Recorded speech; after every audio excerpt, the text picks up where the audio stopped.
Assalamualaikum warahmatullahi wabarakatuh. Perkenalkan, nama saya Sarudin dari jurusan Teknik Informatika kelas B. Di sini saya akan menyelesaikan tugas yang diberikan oleh Pak Muhammad Agus Eskom MM. Oke, di sini saya akan membawakan materi sistem informasi dan keunggulan kompetitif. Nah, oke. Pertama itu posisi teknologi informasi terhadap sistem informasi. Era informasi atau juga dikenal dengan sebutan era digital atau era komputer menjadikan informasi sebagai suatu sumber daya yang sangat penting. Informasi dapat digunakan oleh perusahaan tidak hanya untuk kepentingan peningkatan produktivitas pegawai, melainkan juga untuk meraih keunggulan kompetitif. Yang kedua itu aplikasi sistem informasi. Aplikasi sistem informasi bisa dijumpai pada berbagai bidang dan digunakan untuk mengenai berbagai aktivitas. Aplikasi dapat berbentuk desktop ataupun web. Aplikasi desktop dibuat dengan menggunakan berbagai perkakas pengembangan dan umumnya bergantung secara spesifik terhadap platform yang digunakan di lingkungan Windows. Aplikasi bisa dibangun dengan menggunakan visual baik Delphi atau semacam itu. Di lingkungan Linux, aplikasi dibuat dengan menggunakan C++, gambar dan lain-lain. Oke, yang ketiga itu peranan sistem informasi. Peran sistem informasi untuk kepentingan bisnis pada masa sekarang dapat dibagi menjadi 3 hal, yaitu yang pertama, mendukung proses dan operasi bisnis. Yang kedua, mendukung pembuatan keputusan oleh pegawai dan manajer. Yang ketiga, mendukung strategi-strategi untuk keunggulan kompetitif.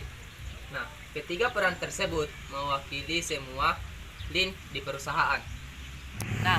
Terus yang keempat itu adalah keunggulan kompetitif melalui sistem informasi teknologi informasi. Michel Porter sangat dikenal di bidang strategi kompetitif melalui kerangka industri dan competitive analysis atau disebut dengan ICA. Beliau mengungkapkan bahwa keadaan kompetisi dalam industri bergabung pada 5 kekuatan kompetitif yang dikenal dengan sebutan force forces atau competitive forces. Pertama itu adalah daya tawar pemasok. Yang kedua, daya tawar pembeli. Yang ketiga, ancaman pendatang baru. Yang keempat, ancaman pengganti produk atau jasa. Yang kelima, persaingan sesama. Terus itu daya tawar pemasok merupakan ancaman bagi perusahaan, mengingat pemasoklah yang menyediakan bahan baku. Oleh karena itu, komitmen dengan pemasok diharapkan tidak menimbulkan hal-hal yang tidak dikehendaki seperti penyediaan bahan baku tidak lancar, harga yang berubah-ubah, dan kualitas bahan yang tidak standar.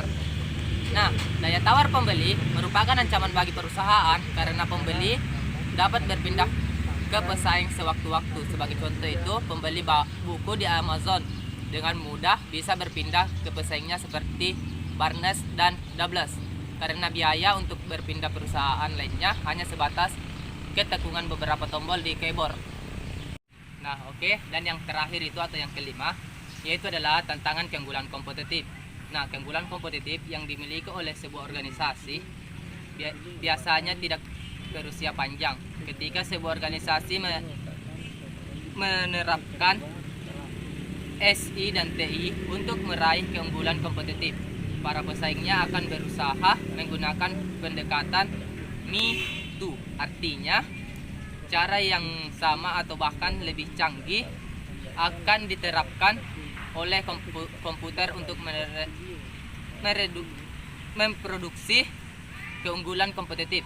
Tidak lama berselang setelah Pets menerapkan sistem pelacak paket, para pesaingnya seperti UPS, DHI, dan TNT menerapkan fasilitas serupa. Ya, oke teman-teman, sekianlah materi yang bisa saya sampaikan. Jika ada kesalahan kata yang saya sampaikan, mohon dimaafkan karena kami juga manusia yang tak luput dari kesalahan. Wabillahi taufiq wal hidayah. Wassalamualaikum warahmatullahi wabarakatuh.